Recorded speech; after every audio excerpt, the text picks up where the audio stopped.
Hello, my name is Bille Benell, and I teach in the Self-Design Graduate Institute. I'm happy to be here, and I'm going to be teaching you SD 502, the Epistemology of Learning.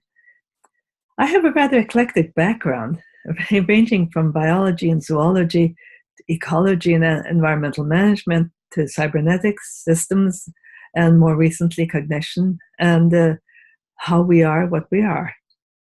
In other words, epistemology. I'm going to share my screen to talk about this course a little bit.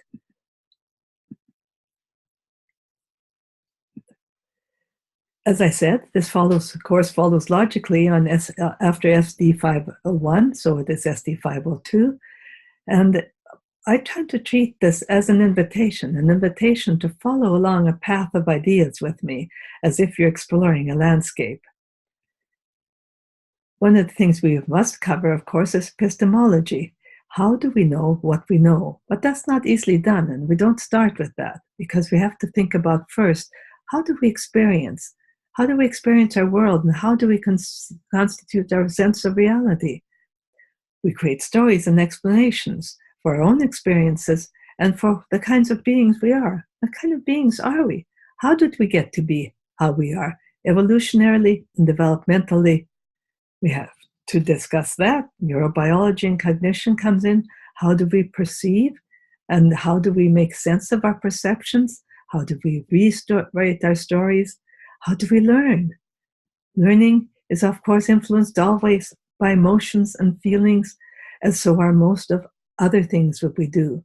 It enters into the picture as much as anything, as does language and conversation. How do we come to be languaging beings? What is a conversation that's different from other kinds of verbal exchanges? And how do these conversations turn into whole cultures, whole different ways of perceiving our worlds? I don't leave out either, how do we think about those things that are intangible, those things you can't really put your finger on, things like even the important ones like spirituality. So the course is very full.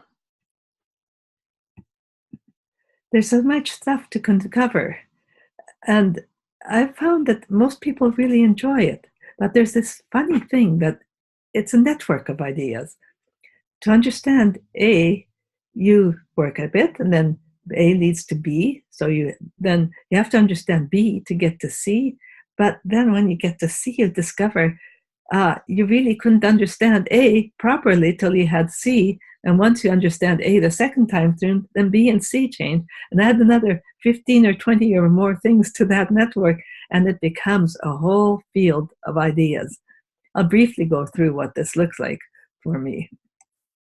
And don't be concerned that it looks like a lot, because we do get to think about all of it. So starting with what kind of beings we are, talk about explanations, systems and living systems, add in evolution, perception. You see, they all start interlinking, and they all support each other in a way that does create this network, brings in conversation and culture, and finally, we are able to talk about freedom, responsibility, ethics, as well as the intangibles and how we consider truth and trust. So I do hope you will enjoy this course and invite you to join us in conversations. Thank you.